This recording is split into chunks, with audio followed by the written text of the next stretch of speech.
Howdy, it's Kyle talking about Texas and Florida. A few years ago, I posted a video called Texas versus Florida, and that was more of a fun video where I compared the cities and physical geography, music, and food. And this one's going to be more of a comparison almost only of its economic indicators and financial stats.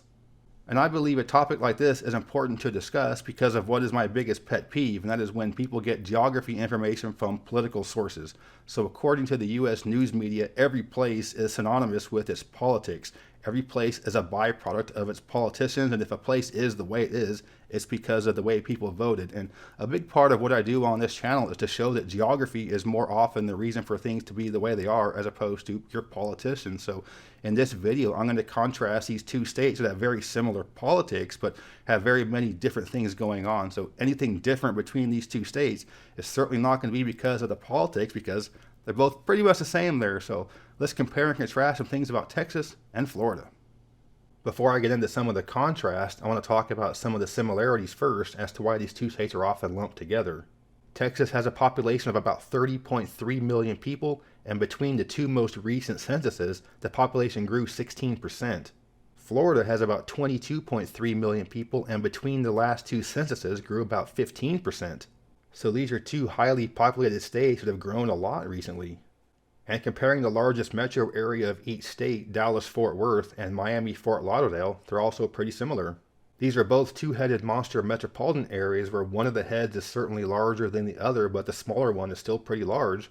The two main anchors of these metro areas are about 30 to 45 minutes apart from each other by driving depending on traffic, and it's just completely built up suburbs all the way between the two. San Antonio compares to Orlando pretty well in that they're large cities about the same size metro that are big tourist centers and many theme parks. But most of the other similarities between these two states are either going to be political or have to do with the climate and natural disasters. Normally we associate economics with politicians, but here you're going to see it's quite different between these two. The GDP of Texas is approximately $2.4 trillion. It represents about 9% of the national GDP. And the GDP of Florida is about $1.4 trillion, about 5% of the national GDP. But of course, Texas is larger, so it should have a larger GDP, but what is the GDP per capita? For Texas, the GDP per capita is about $79,000 per year. In Florida, it's about $62,000. But GDP per capita isn't a great statistic for individual families or households, so let's take a look at the household income. Based on 2021 numbers, household income for Texas is about $67,000, ranking 23rd in the US. And for Florida, it's about $63,000 per year, which ranks at 36th.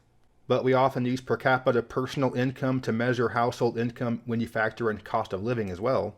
And when you do that, the adjusted PCPI for Texas ranks at 27th in the US, and for Florida, it ranks 38th. But the Fed has a slightly different way of measuring this as well.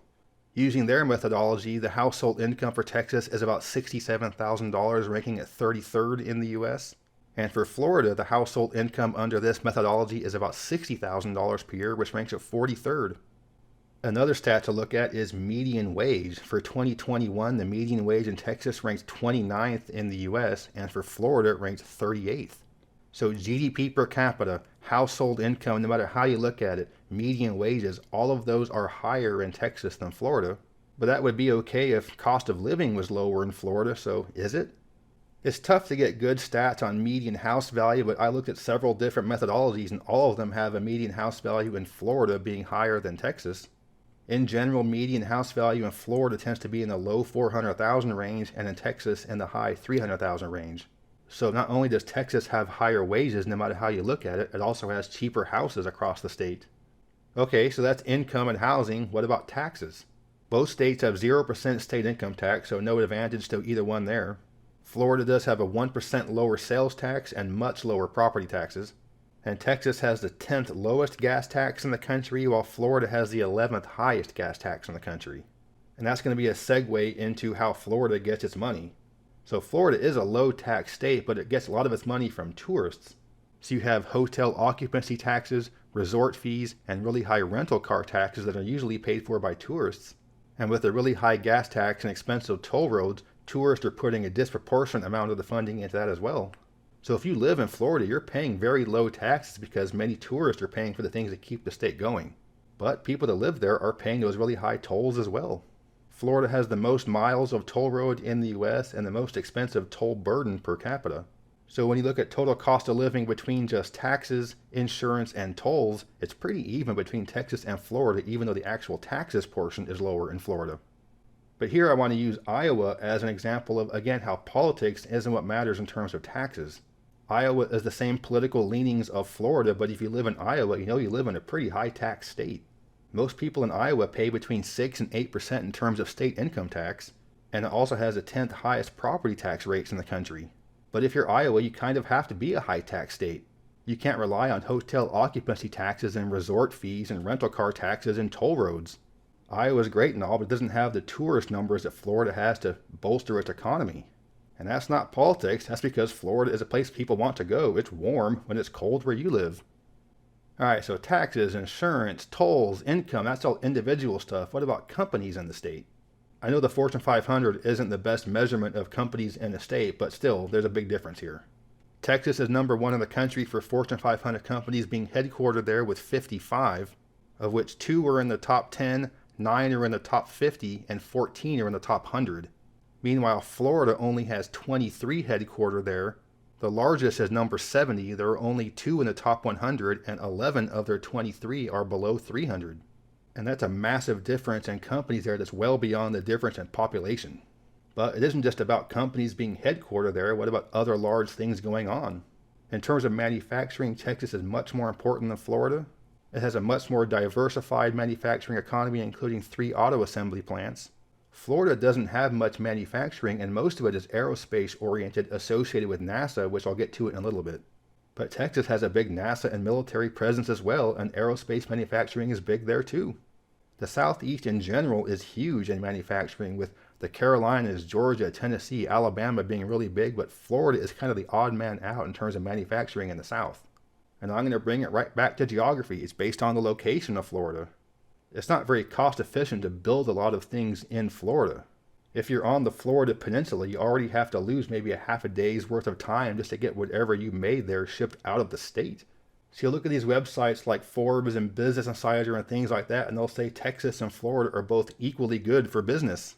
And yet, as you see, many, many more companies choose Texas over Florida. Alright, well that's big companies in manufacturing, but certainly Florida is huge for agriculture, right? Well, Texas is 3 in the US in agriculture, including being first in livestock, whereas Florida is only 21st, although it is by far the number 1 supplier of orange juice, my favorite drink. Okay, so now I want to get into a little bit about defense and NASA. And these are the 2 most important states in the country for NASA, with Houston being the actual headquarters of NASA and Florida being home to Cape Canaveral, where the shuttles would launch. So as a result, you do have an aerospace presence in and near these NASA facilities, and also around San Antonio, which is the Air Force capital of the US. So when you talk about what makes Florida important, it's mostly just federal facilities such as NASA and military bases and the aerospace industry associated with it. So the overall theme of this video is, despite these 2 states being heavily populated, growing fast, having basically identical politics, they are actually quite different. Texas is an extremely important state that we all rely on every day of our lives. I didn't even really get into the energy aspect of Texas, and that's kind of important with all the oil and natural gas they have there.